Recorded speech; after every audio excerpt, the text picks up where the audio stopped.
Hello everyone, welcome to my channel Shilpa's daily life. সকালে উঠে দেখো এখানে আমি ঘরটা মুছে নিচ্ছি, কারণ কি আমি একটু দেরি করে উঠি। তার আগেই আমার শাশুড়ি মা উঠে পড়ে, তো শাশুড়ি মা উঠে ঘরটা সব ঝাঁটটার দিয়ে রেখে দেয়, আর আমি উঠে শুধু ঘরটা এবার মুছে নিচ্ছি। তারপরে এবার বাকি কাজকর্মগুলো এবার আমি শুরু করব।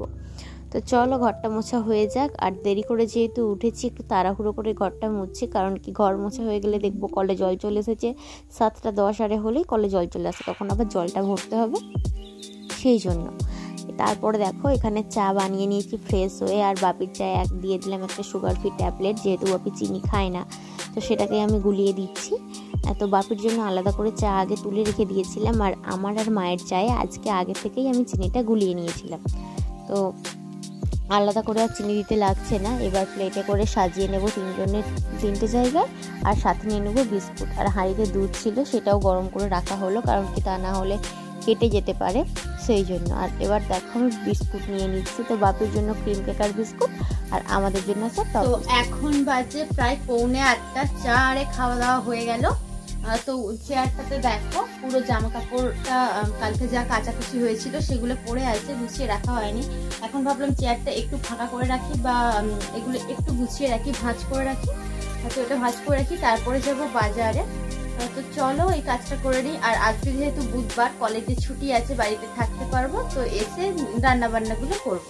চলো তোমার ভিডিওটা দেখতে থাকো।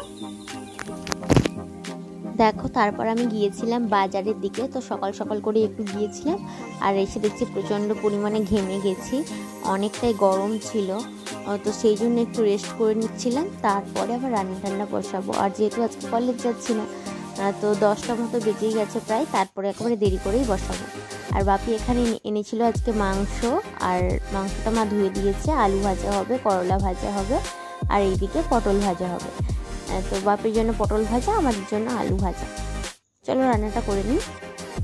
বিকালবেলা দেখো এখন ঘরের বাইরেটাতে বসে আছি, আর বেশ গরম ছিল, আর তাই জন্য ভাবলাম কি একটু গ্লুকন-ডির জল খাই, তো সেই জন্য গ্লুকন-ডির জল করে খাচ্ছি।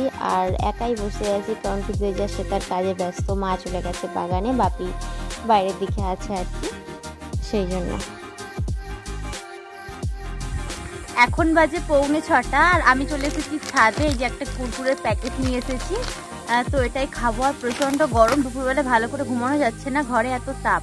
তো তাড়াতাড়ি ঘুম থেকে উঠে পড়েছিলাম, আর দেখলাম কি দুপুরের দিকে যখন ঘুমাবো 2:30টার দিক করে, তখন দেখছি বৃষ্টি পড়ছে। তো ছাদের জামা কাপড়গুলো তুলে নিয়ে চলে গেছিলাম, আগে নিয়ে গিয়ে ঘরের মধ্যে মিলে দিয়েছিলাম। পাখার হাওয়ায় মোটামুটি শুকনো হয়েও গেছে। তো এখন বেশ ভালো হাওয়া দিচ্ছে বলে ছাদে চলে এসেছি। একটু থাকি ছাদে, সন্ধ্যের দিক করে সন্ধ্যা টন্ধে দেবো। আর বাপিমা দুজনেই এখন গোয়ালে গেছে, তো আমি এখন একটু ছাদেই বসে থাকি, আর কি করব। তো আকাশটা একটু একটু মেঘলা করেছিল, গুমুট ভাব ছিল সকাল থেকেই। আর বিকেলের দিকে দেখো বেশ ভালো একটা হাওয়া দিচ্ছিল, তো সেই জন্য ছাদেই বসেছিলাম। আর এইরকম হাওয়া দিলে না বেশ ভালো লাগে, তো পাখার দরকার হয় না, গাছের তলায় বসলেই আরাম হয়। তো সেই জন্য বেশ কিছুক্ষণ ছাদে বসেছিলাম, কিন্তু যাভাবে মেঘ করে ঝড়টা উঠেছিল মনে হচ্ছিল বৃষ্টি হবে, কিন্তু বৃষ্টিটা আর হলো না। সন্ধ্যের বেলা দেখো এখানে আমি চা করে নিয়েছি, আর শসা, পেঁয়াজ, চানাচুর দিয়ে একটু মুড়ি মাখিয়ে নিয়েছি, যেহেতু তাড়াতাড়ি ভাত খাওয়া হয়েছিল, তো খিদে লেগে গিয়েছিলো, সেই জন্য মা আর আমি, মানে শাশুড়ি মা আর আমি খেয়ে নিলাম মুড়িটা।